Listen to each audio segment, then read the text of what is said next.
It's a great day in SimWorld, everybody. Good morning and welcome to SimWorld Today. I'm Bjorn in the hosting chair this morning, and joining me on this Monday morning is my good friend, the host of Take It As You Will himself, Ceej. What's going on, man? How you doing? Good to have you here with me. I'm living life, Monday, best day of the week according to some people. Fire up those grills, maybe cook some lasagna. Shout out Garfield. We're just excited to be here, on this Monday. Yeah, exactly. Rev up those fires, Siege, man. Let's get it going, man. Let's get it going. Sure. DeMar DeRozan. Let's start in the SVBA. DeMar DeRozan has himself a new home. He's going to be joining the Sacramento Kings, and he's got a 3-year, $34 million sign and trade deal with the Bulls, and the Spurs are including that as well. Part of the deal, Harrison Barnes going to the Spurs, and Chris Duarte in two second-round picks are going to the Bulls. Thoughts, initial reactions to this siege? Does this help the Kings? Does this help the Bulls more? Are the Bulls in rebuild mode? All those kind of things. I love DeMar DeRozan. The Bulls are absolutely in rebuild mode. They've been trying to get rid of, DeMar DeRozan or Zach LaVine or someone. Reports were coming in that they were even offering to maybe add a first-round pick to Zach LaVine to get rid of him because of that contract they got him on. So the Bulls had to make a move somewhere. This was the most realistic thing for them to do to kind of offload some salary and maybe get a fresh start, get some more rotation minutes back. To be honest, I think the team that won this trade big time is the Spurs. I really like what the Spurs got in Harrison Barnes, two-way 3-and-D guy in Harrison Barnes, who's a very, very good role player. He'll fit really well next to Wemby and CP3, who they just brought in. And look, I love DeMar DeRozan. Here's my concern. Great player, walking bucket. Does he fit with what the Kings do? Mm-hmm. Now, we know he's an elite mid-range scorer. We know that he's great with the ball in his hands. But here's my question is, does he not take the ball out of, for him to be as effective as he is with his talents, he's going to take the ball out of the hands of De'Aaron Fox, Malik Monk, Domantas Sabonis. He doesn't space the floor. When Sabonis and Fox are running their dribble handoff action and things like that we see them run a lot, he doesn't really space the floor. And then every time DeMar DeRozan is on the floor, you got to. We don't know that he could not space the floor. He's not a great 3-point shooter. He's not a great 3-point shooter. I see what you mean. And for him to be on the floor, you got to have guys like Kevin Huerter out there with him, Chris Murray out there with him, guys who can space the floor so that DeMar can be as effective as he wants to be. So as much as I love DeMar DeRozan, and on the surface, I do love this deal for the Kings. You dig a little deeper, and it's how does the fit work? And that's what I'm not so sure about. Yeah, I definitely understand that the viewpoint where you're coming from for sure. And I had said initially when the trade happened and when we talk about all that stuff, I don't know what's going on with the whole fit situation, but I do like that DeMar is with the Kings. I do think that he'll help out and be a veteran presence in the locker room for that team, and I do like his ability to hit the midi, as we talked about. And I think it could help with them, trying to take that next step to being in the upper tier of the West Conference. But unfortunately, some of the teams that are there already, Thunder on the rise, Wolves on the rise, I don't see how it right now. I don't see how it elevates them being any higher than they were last season, if that makes sense. So we'll see. As far as go ahead. I'm with you on that. I just, like you said, I don't know if the elevation is there quite that much. I think it's weird because DeMar DeRozan's the best player in the trade, but I think they were better off with Harrison Barnes in that position there. You talk about, again, DeMar DeRozan, he's a guy who's going to have the ball in his hands a lot, and they have their playmakers. So I'm curious to see how it's going to work, how the scheme's going to work, who's going to have the ball in their hands, how much of the time. Yeah, I'm curious to see how they're going to make that work. Yeah, definitely curious to see how that's gonna work as well for them. Let's switch gears. Sticking with basketball, though, we're gonna talk about some Olympic USA basketball, though.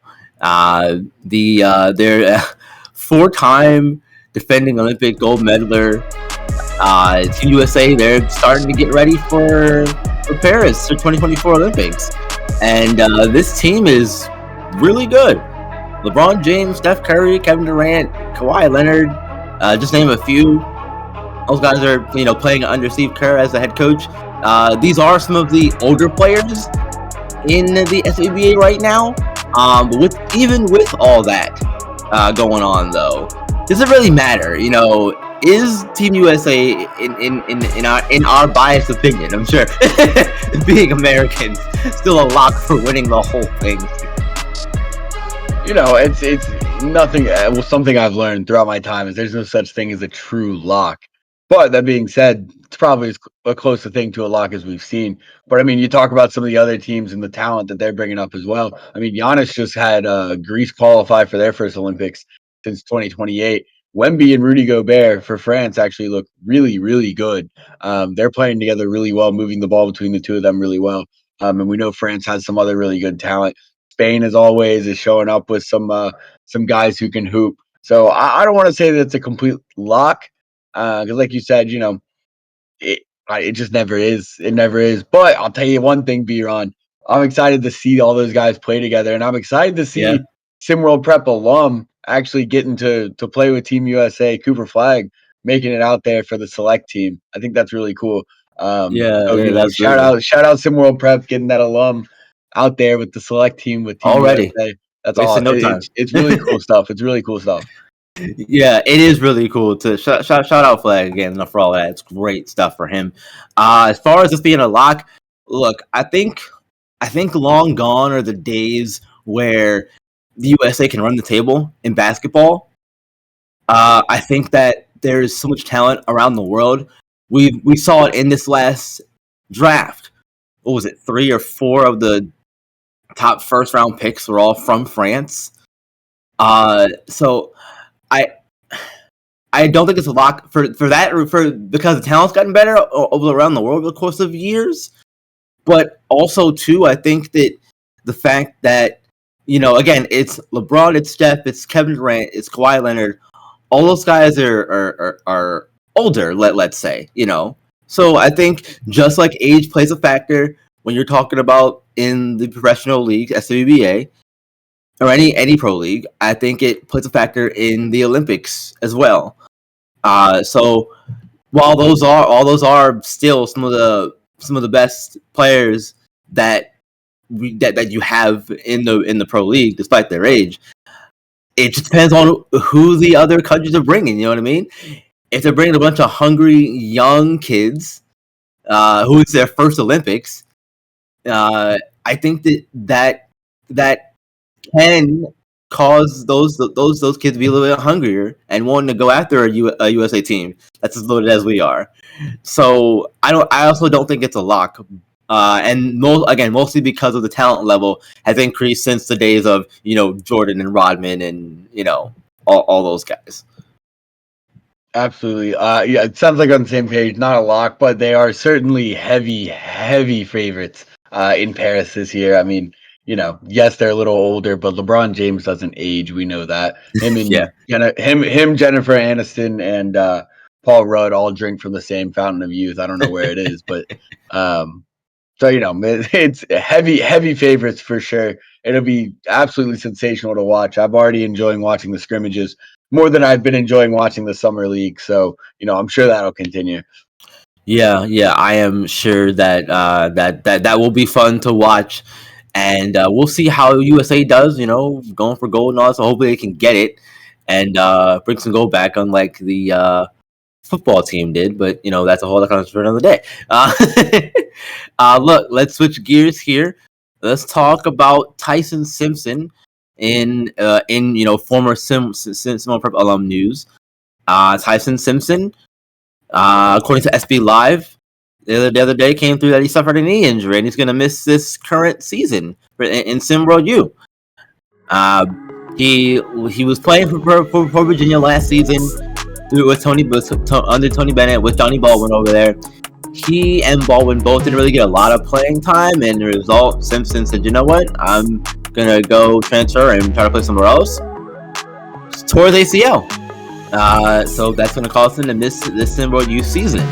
This is a devastating blow for the former SimWorld Prep player, Toronto Star, and Beyond the Arch member in Season 1 and Season 2. Thoughts on the injury for Simpson and how this could affect him going forward? Because I never like to wish ill will on anybody, and that's not what I'm doing here. But it's a big concern for me to see a kid as talented as Tyson Simpson, and as big as he is, suffer a knee injury like this. Because the player that immediately comes to mind for me is Greg Oden. Immediately comes to mind is Greg Oden. I don't know about you, but that's where my mind is right now. That's where my concern is. So go ahead, to take it away. That's that. I mean, look, that's a great comparison, and you hate to see it for the kid. My thoughts go out to him. I hope his rehabilitation is quick and as easy as possible. That's a serious thing to get over. We know he's super talented. We know he's a great player. Similar to you just compared it all to Greg Oden. I think the difference is, sports medicine has gotten so advanced. So, there's always developments being made. The rehabilitation process will hopefully be a little easier than it maybe was for Greg Oden. And in terms of, you think, how does this affect his SWBA draft stock for next year, right? Right. He's got plenty of time to rehab. No, he's not going to get to show out in SWU before then, but the proof's in the pudding with Tyson Simpson. Even if he wasn't as skilled as he is, the guy would be on some people's draft boards just surely based on his size and athleticism alone. This is going to give him time to rehabilitate that knee, kind of get back into the swing of things after really not getting a lot of opportunity there at Virginia. You got to take the good with the bad, right?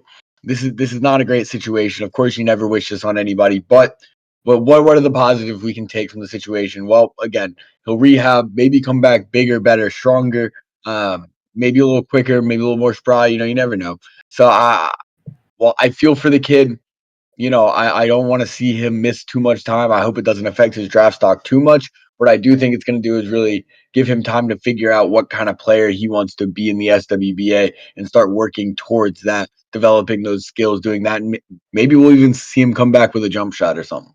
Maybe. Got all this time. Maybe I'll work on a jump shot.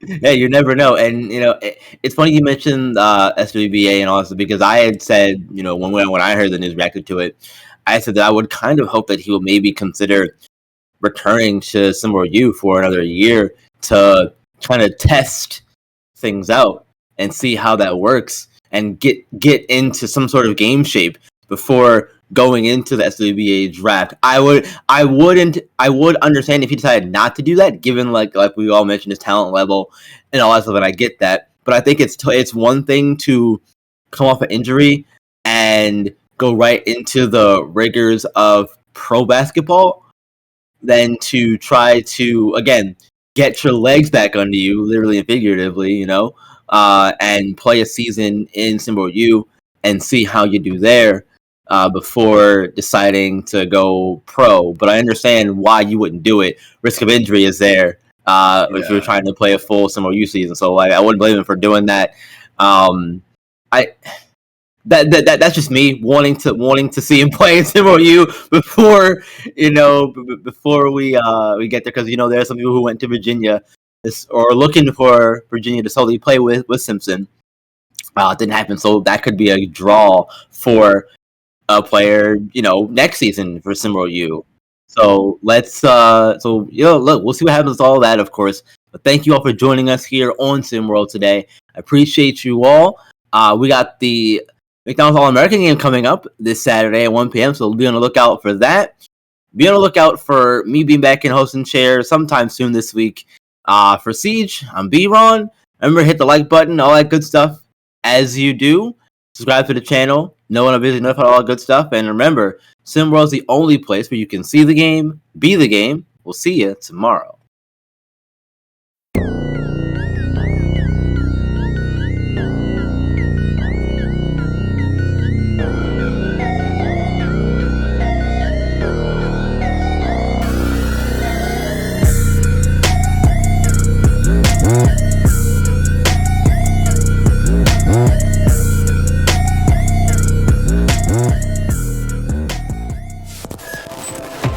This has been a presentation of SimWorld Sports.